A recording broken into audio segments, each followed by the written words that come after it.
Hello traders, good day to you all. This is Christopher Glen. Today it is the 8th of July 2014 and this is a daily market review for the current market status. This morning expectation was to see a weaker pound in the markets out of the announcement regarding the manufacturing production, and at the beginning of this week I said that I'm expecting the dollar to express a fluctuation level around the trend line based on the dollar index indication. Now, indeed, today we've received bad announcement regarding the pound, which added to the weakness of the pound specifically, but generally we saw weakness on behalf of the entire European session. The Swiss franc and European euro and the pound all of them expressed weakness. We saw indices dropping down, and generally the economy is suffering from weakness on behalf of that area. Because of that weakness, we saw an additional strength regarding the dollar, but again, the dollar did not move a lot today, as the gold, silver, and other currencies beside the pound itself. Now, we do expect to see, we saw several more announcements regarding the US dollar, but not so important ones. Right now, we've got the FOMC member speech over here at 6:45 p.m. GMT, and generally we've completed the entire session for today in terms of announcements. Tomorrow we will have a bit more liquidity. That is the expectation because of the FOMC, the Federal Open Market Committee meeting over here at 7 p.m. late at night, and another announcement regarding the European Central Bank. President Draghi will speak over there. Again, he's trying to give some confidence on behalf of the euro, but for the past several days we saw weakness on behalf of the European area. And it's very, very important to see what will be the outcome of tomorrow's announcement. Again, because of Elliott wave analysis, which I'm using when I'm analyzing the dollar index, I see a good potential to see stronger dollar in the markets and weaker euro in the markets. My expectation is that this will be the effect for tomorrow, for Wednesday, the 9th of July. Weakness on behalf of the euro and strength on behalf of the dollar along the announcements regarding the FOMC and European Central Bank meeting. Let's go to the charts. Let's see what we had today specifically. So let's go to the indication itself. The dollar, I'd say that the gold is losing a lot of strength as we're looking at the dollar index right over here. And again, as I said, we had a cross or beyond the trend line, impulse movement climbing higher. Right now we're retesting the trend line over here. That's an hourly chart, a logical pullback over here, and I see a good potential to form a block around the levels over here or around the levels over here. Maybe we'll see an additional downtrend, although we're approaching the end of the US market session as we speak, and it means that during the Asian markets time frame I expect to see small non-liquidized movements. That is the expectation to see over here before an additional information from tomorrow's announcements. And again, I expect to see an uptrend over here. We can make an assessment regarding a continuance of an uptrend once we'll cross the trend line above this corrective pattern. It will be a logical target. Once we'll cross that, then that will be an indication for a continuance of an uptrend over here. So I would look for stronger dollar in the markets. Just for the idea, let's analyze the euro versus the US dollar. Euro versus the US dollar daily chart, we've received strong downtrend movement, and since then we received a pullback of an A, B, and C climbing higher.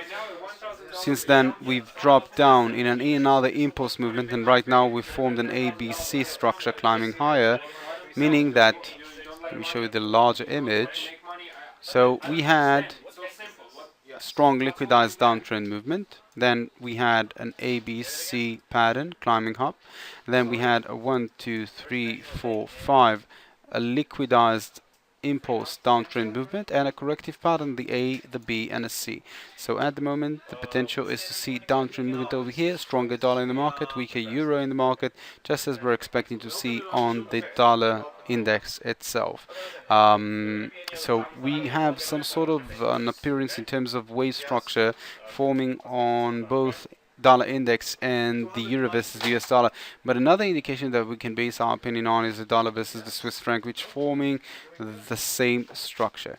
You can see again an impulse uptrend movement, stronger dollar. That's a 1, 2, a 3, a 4, and a 5, and we can see an impulse a corrective pattern B, and an impulse C dropping down, completing a corrective structure.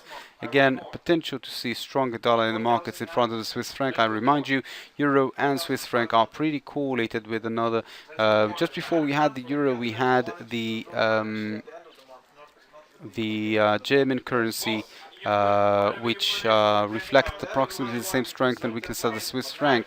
But now the euro is the representative of German economy. Therefore, we're expecting to see the same expression on the Swiss franc and the euro itself.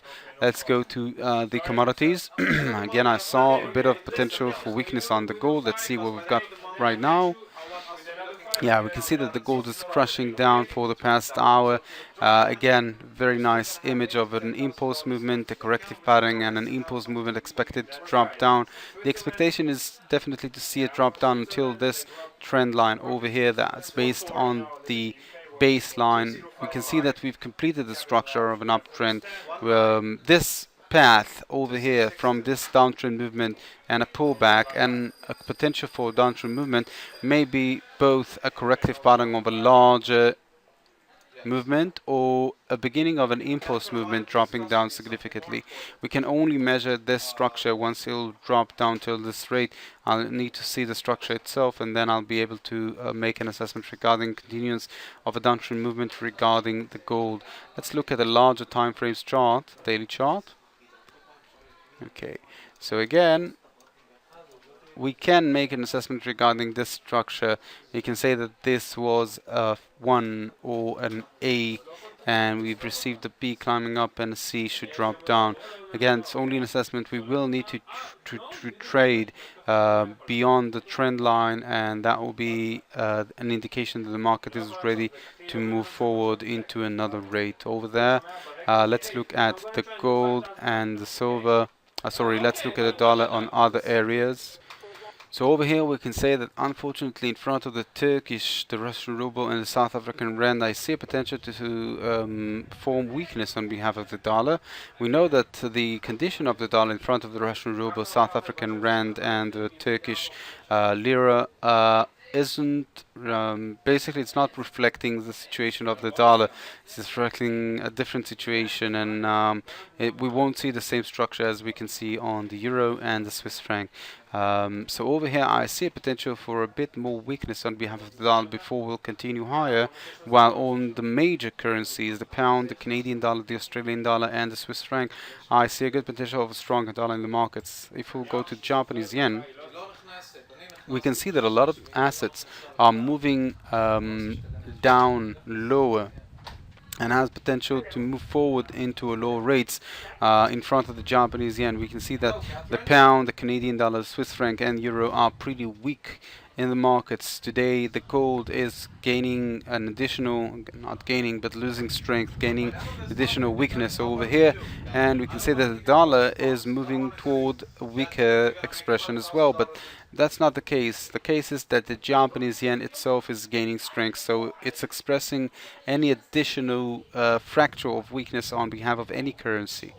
We can say that the Australian dollar is giving a fight, very difficult and a very consistent fight to the Japanese yen, meaning that in front of other assets it should gain strength. And we can see that the New Zealand is forming approximately the same structure, again not as devastating as the other assets. Therefore the structure of the New Zealand and the Australian dollar is implying that both of them will continue to manage strength in the market. That is the expectation at the moment in front of a weakening pound, Canadian dollar, Swiss franc, euro, dollar, and so on and so on, and even commodities. I remind you that tomorrow we've got two very important announcements regarding both frontiers, the European markets and the US dollar specifically. Definitely good liquidized potential At evening time, we should have to wait and see what will be the expression over there, but that will definitely dictate the movement in front of other assets. I assume that one of them will gain strength and the other will lose strength, and I assume that the dollar will be the one that will gain strength and the euro will be the one that loses strength, but we'll have to wait and see. I'd like to wish you all the best with your trades and analysis. Have a pleasant day, and bye bye.